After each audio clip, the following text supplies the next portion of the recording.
This photo changed everything. A little boy dressed in Puerto Rico as a bunny. Clearly, my man was not happy about it. They ask you how you are, you just have to say that you're fine when you're not really fine. But he looked at that photo years later and thought, holy fuck, that's my new name. That boy grew up to become the most streamed artist in the world 3 years in a row. He then performed at the Super Bowl, or what most people know it as, the Benito Bowl.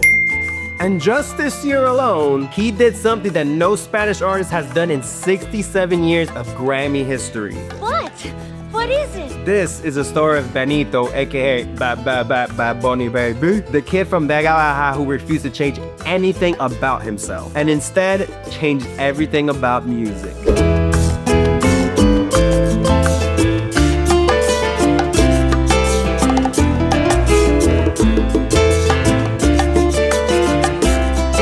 Benito Antonio Martínez Ocasio was born on March 10, 1994, in the Almirante Sol barrio of Vega Baja, Puerto Rico. That sounded like a Harry Potter spell. In the Almirante Sol barrio of Vega Baja, Puerto Rico. His father was a truck driver and his mother a school teacher. This isn't San Juan, and it wasn't a music hub. As Benito later said himself, I'm from Vega Baja, a small area that's not a metropolis like San Juan, where the majority of the genres artists have come from.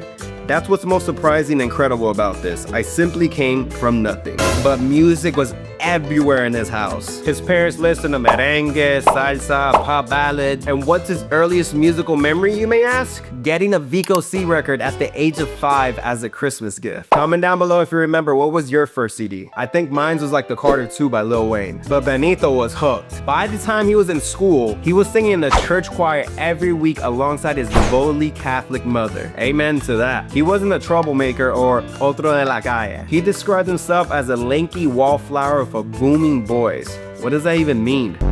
I wasn't the kid who got involved in the streets. I'd like to be at home with my family. Or afuera así.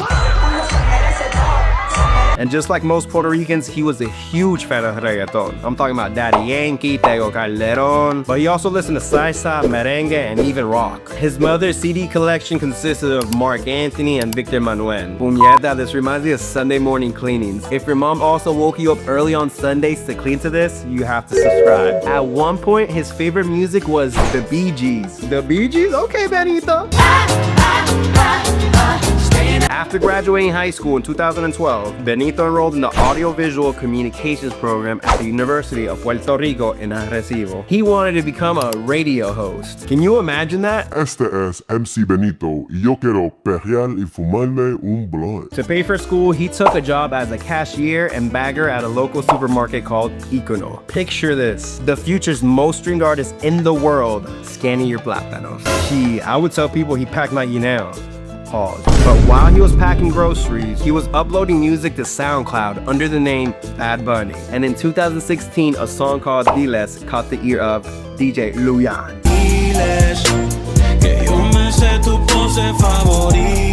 He was one of the biggest music producers at that time and ended up signing him immediately to his label, Hear This Music. As for the name, he explained it himself. ¿Por qué Bad Bunny? Bad Bunny, porque yo soy un conejito. When I was a little boy in school, I had to dress up as a bunny, and there's a picture of me with an annoyed face. And when I saw it, I thought I should name myself Bad Bunny. Then things started moving really fast. His single Soy Peor hit the Billboard's Hot Latin Songs chart. Everybody was crying about their ex to the song in the club. Ahora soy peor, ahora soy peor, ahora soy peor por ti. Then a collaboration with Colombian singer Karol G called Ahora Me Llama broke into the Billboard's top 10 songs. Me va mucho mejor así soltero. Jangueo, bebo, fumo, hago todo lo que yo quiero. Only the real OGs know about this song. Labels were then calling him like crazy. The world was finally starting to pay attention to Bad Bunny. And then came the moment that made him impossible to ignore. Are y'all ready, kids? In 2018, Bad Bunny collaborated with J Balvin and Cardi B on a song called I Like It. Chambean, chambean, pero no jalan. And it went to #1 on the Billboard's Hot 100. Sung mostly in Spanish, #1 in America. That was not supposed to happen. The industry had a rule, unspoken, spoken but real. The Spanish music had a ceiling. You could be big in Latin markets, but you can only cross over if you sing in English. Think Shakira, Ricky Martin, Enrique Iglesias. But Bad Bunny refused to cross over. Instead, he brought the world to him. His debut album, Por Siempre, dropped in December 2018. And guess what? Won the Latin Grammy for Best Urban Music Album. His second album, Yo Hago Que Me Dé La Gana, reached number 2 on the Billboard 200. Entirely in Spanish, by the way. In 2020, he performed at his first Super Bowl halftime show. He then became the first Latin urban music artist on the cover of Rolling Stone magazine.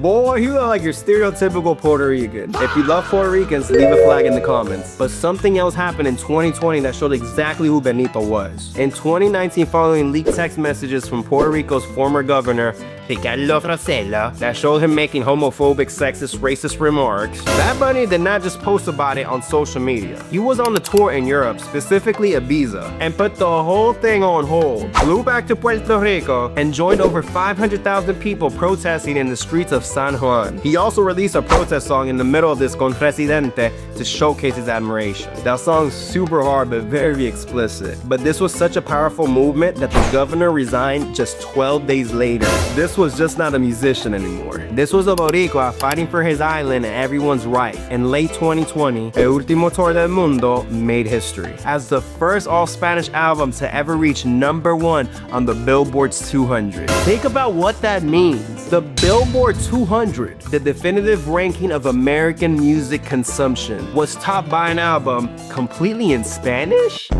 From a kid who grew up bagging groceries in Puerto Rico, he wasn't just breaking records. He was breaking the idea of what the music industry said was possible. His 2022 album, Un Verano Sin Ti, a love letter for Puerto Rican summers, became the most streamed album globally that year. He then became Spotify's most streamed artist 3 years in a row. That boy is good. 3 years in a row! Not most streamed Latin artist, most streamed artist. Ahead of Taylor Swift, ahead of Drake, ahead of everyone. Yo, this man became so dominant. He started acting, then wrestling, building restaurants, designing fashion collections, everything on his own terms. Everything in Spanish, everything in Puerto Rican. Pa que tú lo sepas. And then February 1st, 2026. It was the first all-Spanish album to ever win a Grammy for Best Album of the Year. Bro, he was so overwhelmed, he stood in his seat for 24 seconds. 67 years this category has been around and no Spanish artist has ever won it. Like, guys,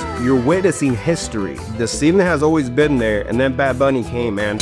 He stood at the podium and spoke in Spanish. Puerto Rico, believe me when I tell you that we are much bigger than 100 por 35, referring to the island size in miles. There's nothing we can't achieve. Thank you, mommy, for giving birth to me in Puerto Rico. He said when he was making this album, I thought I'm going to make an album for Puerto Rico for Puerto Ricans. It never occurred to him that it would resonate so strongly with people outside the island. But that's the thing about fully being yourself unapologetically. The whole world shows up if they really believe in you. You attract the things that are actually meant to be for you. From a church choir in Puerto Rico to the biggest stage in music. From bagging groceries to changing the global conversation of what music can actually be. What language music can be in. And who gets to be at the top. Benito Antonio Martínez Ocasio never asked for permission. He never changed his language. He never diluted his Puerto Rican identity just to fit in like a lot of you people. And yeah, he got a lot of haters along the way. And guess what? The rest of the world came to him, and also you haters are kind of like helping him. But that's what it means to be Boricua and proud. If this story meant something to you, share it. Because this is what this channel is about. The stories of Puerto Rico deserve to be told at the biggest stages possible. Make sure to subscribe and leave in the comments what you thought about this video. And also leave some ideas for videos you want me to create.